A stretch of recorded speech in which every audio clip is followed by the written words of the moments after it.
এফালে ভাৰত পাকিস্তান যুদ্ধৰ উত্তেজনা আৰু আনফালে আজি পঞ্চায়ত নিৰ্বাচনৰ ভোট গণনা। মই বৰ্তমান আছোঁ দক্ষিণ শালমৰা আৰু মানকাছাৰ জিলাত আৰু জিলাখনৰ যিগৰাকী বিধায়কগৰাকী মোৰ সৈতে আছে আমিনুল ইছলাম, কনিষ্ঠ ARDFৰ জ্যেষ্ঠ বিধায়ক।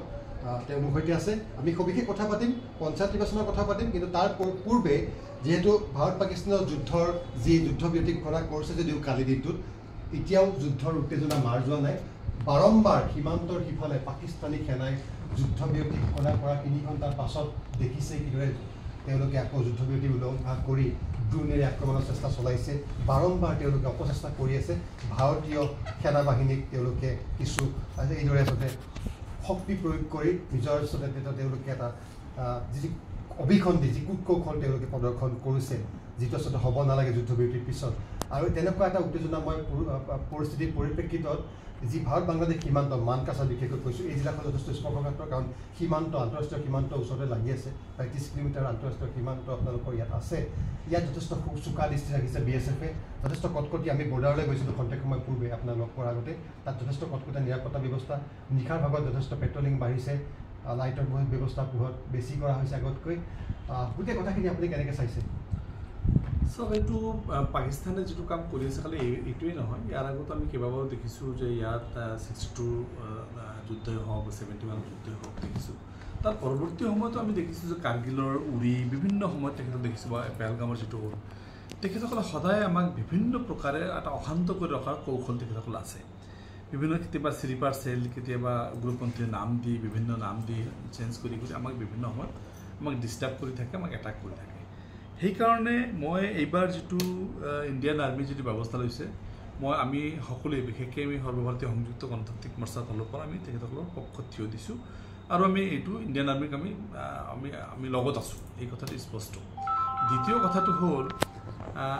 কথাটো হৈছে যে আজি ইণ্ডো বাংলো বৰ্ডাৰ আমাৰ ইয়াত তেখেতসকলৰ যিটো কাৰবাৰ আমি দেখিছোঁ যে গোটেই কাৰবাৰটো তেখেতসকলে এটা পিচ প্ৰচেছ ষ্টাৰ্ট হোৱাৰ পিছতো, চিজফায়াৰ হোৱাৰ পিছতো তেখেতসকলে আকৌ যিটো গুলীবৰ্ষণ কৌশল তেখেতসকলে জোকাই ল'ব বিচাৰিছে। ইণ্ডিয়া এনেকুৱা এটা কাণ্ট্ৰি, সদায় তেখেতসকলে পিচ লাভিং, আমি আজি পিচ লাভিং কাণ্ট্ৰি হিচাপে সদায় আমি শান্তি এটা পৰিৱেশ বিচাৰোঁ। তেখেতসকলে অশান্তি এটা সৃষ্টি কৰি উগ্ৰপন্থীৰ পক্ষত থিয় দিয়া বুলি পাকিস্তানে স্পষ্ট কৰি গ'ল।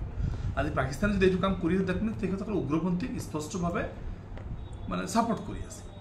এই গোটেই ঘটনাটোৰ কাৰণে যিটো অৱস্থাৰ সৃষ্টি হ'ল, এটা মানে যুদ্ধৰ এটা দাবানল গোটেই ইণ্ডিয়াত এটা চলি আছে বা পাকিস্তানত চলি আছে, বা চাউথ ইষ্ট এছিয়া বা এছিয়াতে এটা হুলস্থুল দুটা বৃহৎ শক্তিৰ মাজত যুদ্ধ হোৱাৰ পৰিকল্পনা।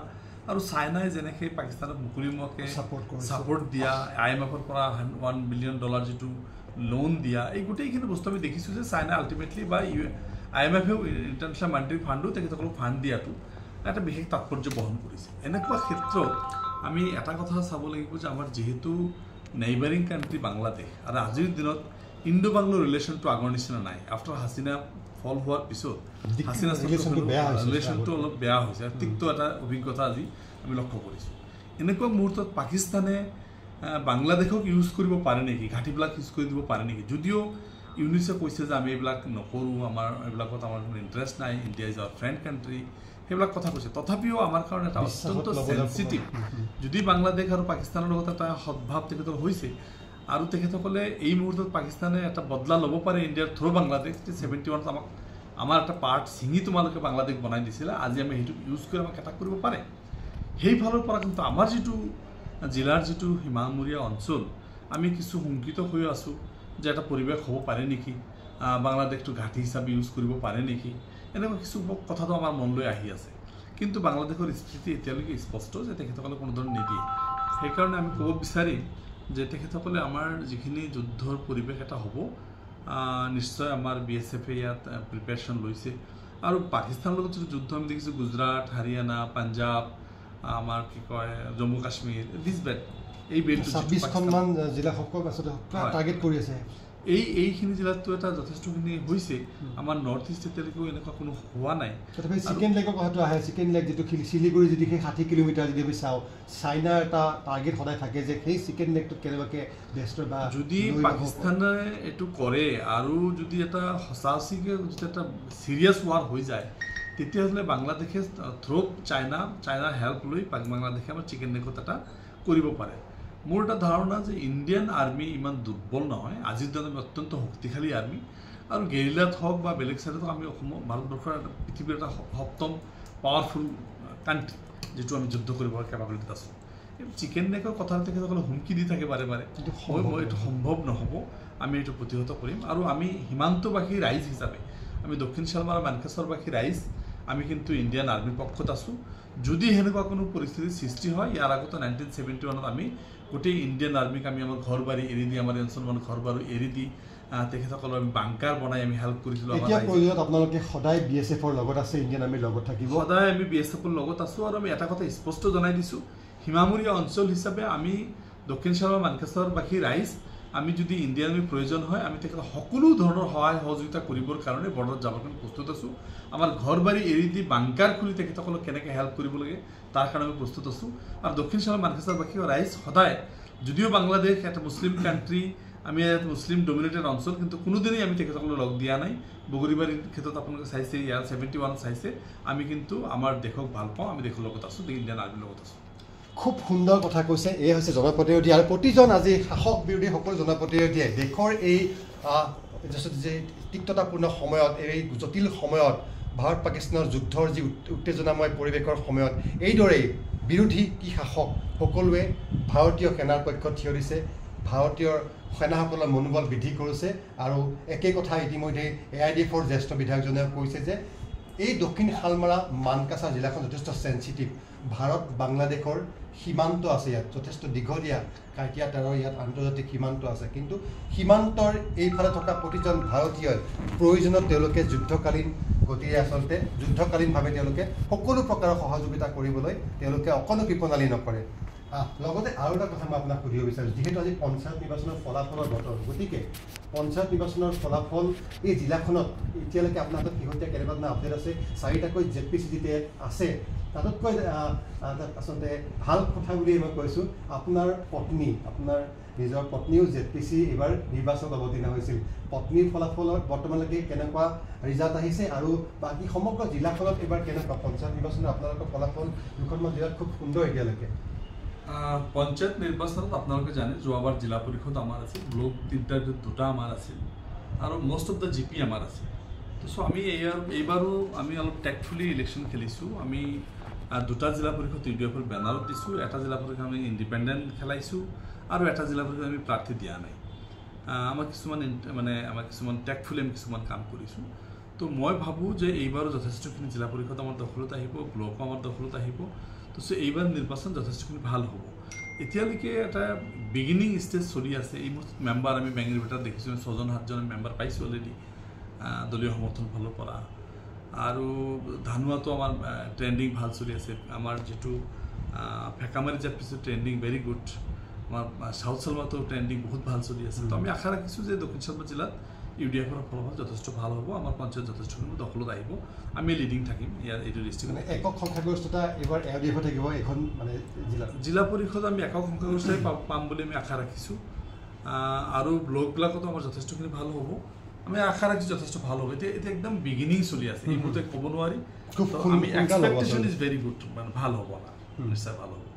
আৰু যোৱাবাৰ যদিও মোৰ মিছেছ জিলা পৰিষদৰ প্ৰেচিডেণ্ট আছিল বা চেয়াৰমেন আছিল, এইবাৰ কি হয় আমি ৱেইট কৰিছোঁ, ৱেইট এণ্ড ৱাটছত আছোঁ। পাব্লিকৰ যিটো সমৰ্থন আমি নিৰ্বাচনত পাইছোঁ, সেইমতে আমি আশাবাদী আমাৰ ভাল ৰিজাল্ট হ'ব। খুব কষ্ট কৰা হৈছে নিৰ্বাচন হৈ দেখিছোঁ, যথেষ্ট কষ্ট কৰিছে, আপুনি নিজে যথেষ্ট লাগিছে, গতিকে ফলাফল নিশ্চয় আপোনালোকৰ পক্ষত আহিব বুলি নিশ্চয় নিশ্চয় এইটো ভাল ৰিজাল্ট হ'ব। আৰু ৰাইজক আমি প্ৰবঞ্চনা কৰা নাই, ৰাইজক আমি কৰাপশ্যন কৰা নাই।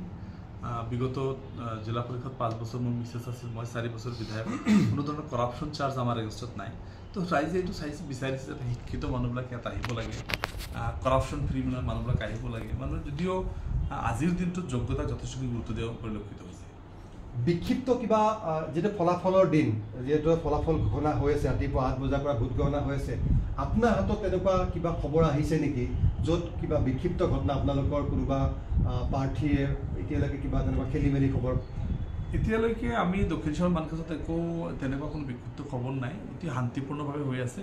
আপুনি দেখা পাইছে 100 মিটাৰ দূৰত মই বহি আছোঁ বাহিৰত। এটা বিজয় বাহিৰত এটা ফেষ্টিভেল হৈছে চবে, যিমান মানুহ আহিছে। এইবাৰ মেম্বাৰবিলাকে ইমান বেছি মানে ষ্ট্ৰংলি খেলিছে, মানে যিহেতু আগৰ নিচিনা পলিটিকেলি এফিলিয়েশ্যনটো নাই, আফটাৰ পঞ্চায়ত এমেণ্ডমেণ্ট ৰাইজ বেছিকৈ ওলাইছে প্ৰত্যেকে নিজৰ গাঁৱৰ মেম্বাৰটো জিকাবৰ কাৰণে ওলাই আহিছে তো সেইকাৰণে এটা মানে উৎসৱমুখৰ এটা পৰিৱেশৰ সৃষ্টি হৈছে মই ভাবোঁ যে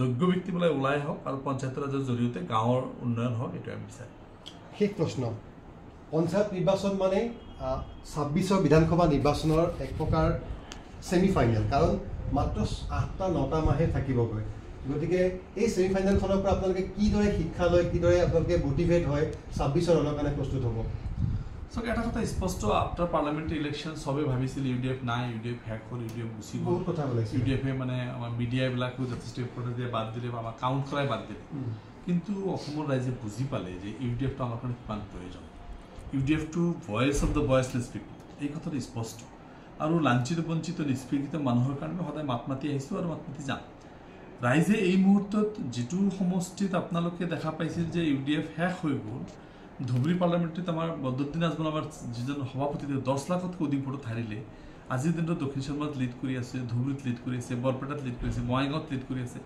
এই UDF সুপ্ৰিম হিটো সমষ্টিৰ পৰা ধুৰিচাত হৈ গৈছিল বুলি সকলোৱে কৈছিল কিন্তু আজি পঞ্চায়ত নিৰ্বাচনত তাৰ উলোটা হৈছে ইউ টাৰ্ণ লৈছে ৰাইজে গুৰুত্বপূৰ্ণ কথা ৰাইজে এই কথাটো ইম্পৰ্টেণ্টলি বুজি পালে যে মৌলানা বদৰুদ্দিন আজমল সাহেব তেখেতৰ তুলনা নহয় তেখেতৰ সন্মুখত কোনো ধৰণৰ যিবিলাক নেতা আহিছিল মই নাম ক'ব নোখোজোঁ যিবিলাক MP হৈছে তেখেতসকলেও এতিয়া বুজি পাইছে যিবিলাক মানুহে হিলদৌল ভাঙি ভোট দিলে তেখেতসকলে বুজি পালে যে আজমল দুখীয়াৰ নেতা আজমল গৰীবৰ নেতা এই কথাটো স্পষ্ট হ'ল আজমলক হৰুৱাই প্ৰত্যেকজন ব্যক্তিয়ে প্ৰত্যেকজন ভোটাৰে এইটো আজিৰ দিন অনুশোচনা অনুতপ্ত হৈছে সেইকাৰণে তাৰ মানে সেইটো ৰিপে কৰিবৰ কাৰণে ব্যাপক হাৰে UDFক ভোট দিছে এইটো স্পষ্ট মানে এনেকৈ ভাবিব পাৰোঁ যে খুব কম দিনৰ ভিতৰতে ধুবুৰীত দেশতে দেশৰ ভিতৰতে সৰ্বাধিক ৰেকৰ্ড গঢ়ি যি কংগ্ৰেছৰ যিগৰাকী প্ৰাৰ্থী সকলোৱে জানে যে ৰকিবুল হুছেইনে যিদৰে বিজয় ধ্বজা উৰুৱাইছিল কম দিনৰ ভিতৰতে সকলো ক'ৰবাত ছবিখন বেলেগ ফালে গৈ আছে নেকি জনপ্ৰিয়তা হেৰুৱাইছে খুব কম দিনত বদৰুদ্দিন আজমল সাহেবে সকলো ইস্যুক লৈ ধুবুৰী বা গোৱালপাৰা বা নামনি অসম বা উজনি অসম বা চাহ জনগোষ্ঠী সকলো ইস্যুক লৈ যিজন মাত মাতিছে ঠিক তেনেকুৱা ঠাইত যিজন সাংসদ এতিয়া হ'ল তেখেতসকলে মাত মাতাৰ যিবিলাক ধাৰণা সেই ধাৰণাটো মানুহটো স্পষ্ট হৈ গ'ল যে এইজন আমাৰ কাৰণে কথা নকয় তাত কেৰাম খেলিব লাগিব কিবা মাকৈ খেতি কৰিব লাগিব ইয়াৰ পইচা লৈ লখিমপুৰত কাম কৰিছে তো আমাৰ ৰাইজ বিক্ষুব্ধ তো এনেকুৱা নেতাত আমি নিবিচাৰা নাই আমি বিচাৰিছিলোঁ আমাক লৈ ফাইট কৰিব আমাৰ ইছ্যুবিলাক লৈ ফাইট কৰিব কিন্তু ৰকিবুল হুছেইনে সেই কথাটো আমাক মানুহ আশাহত হৈছে আৰু তেখেতসকলৰ এইটোৰ এটা ৰিপে কৰিছে মই ভাবোঁ যে এইটো ব্যাপক হাৰত ইউ টাৰ্ণ হৈ মানুহবিলাকে অনুশোচনা কৰিছে অনুতপ্ত হৈছে যে মৌলানা বদৰুদ্দিন আজমল আমাৰ নেতা দুখীয়া নেতা গৰীবৰ নেতা সেইকাৰণে আকৌ তেখেতক আকৌ ল'বৰ কাৰণে মানুহ ওলাই আহিছে ঠিক প্ৰশ্ন ২৬ত আপোনাৰ সমষ্টিত বিজেপিৰ প্ৰভাৱটো কেনেকুৱা থাকিব দক্ষিণ চৰমাৰ মানকাছাৰত বিজেপি কোনো ধৰণৰ ফেক্টৰ নহয় পঞ্চায়ত নিৰ্বাচনটো হয়তো 2-4টা মেম্বাৰ যি হ'ব ফেচ টু ফেচ কংগ্ৰেছ আৰু UDFৰ ফাইট হ'ব মিত্ৰতা নহয় কেতিয়া মিত্ৰতাৰ কথাটো এতিয়ালৈকে অহা নাই তেখেতসকলেও আগবাঢ়া নাই আমাৰো ইণ্টাৰেষ্ট নাই এতিয়া কিন্তু বিজেপিক পৰাভূত কৰিবৰ কাৰণে যিটো সিদ্ধান্ত হয় দলে যিটো সিদ্ধান্ত লয় আমি সেই সিদ্ধান্ত আছে নিশ্চয়কৈ একলা চলৰ নীতিৰে তেওঁলোকে ২৬লৈ আগবাঢ়িম বুলি কৈছে যথেষ্ট গুৰুত্বপূৰ্ণ আমি কথা পাতিলেও ভাৰত পাকিস্তান যুদ্ধৰ উত্তেজনাৰ পৰা আৰম্ভ কৰি পঞ্চায়ত নিৰ্বাচনৰ শেহতীয়া খবৰ আমি তেওঁৰ পৰা লাভ কৰিলোঁ আৰু বিধায়কগৰাকীৰ যিহেতু পত্নীও এইবাৰ ZPC মেম্বাৰ আমিও তেওঁক অভিনন্দন জনাইছোঁ যাতে তেওঁ নিশ্চয়কৈ বিজয়ৰ সোৱাদ তেওঁ লাভ কৰক আৰু শেহতীয়াকৈ দুখন জিলাত কৈছে যে পঞ্চায়ত নিৰ্বাচনৰ যি প্ৰাৰম্ভিক যি ট্ৰেণ্ড যথেষ্ট ভাল তেওঁলোকৰ গতিকে শেহতীয়া ৰিজাল্ট আমি দিলোঁ আৰু যেতিয়া চূড়ান্ত ৰিজাল্ট আমি সন্ধিয়ালৈ আমি নিশ্চয়কৈ সকলোৱে অৱগত হ'ম এই মুহূৰ্তত আমিনুল ইছলাম কনিষ্ঠক আমি এই বিশেষ আমাৰ বুলেটিনত আমাৰ সৈতে সংযুক্ত হোৱাৰ কাৰণে ধন্যবাদ জনাইছোঁ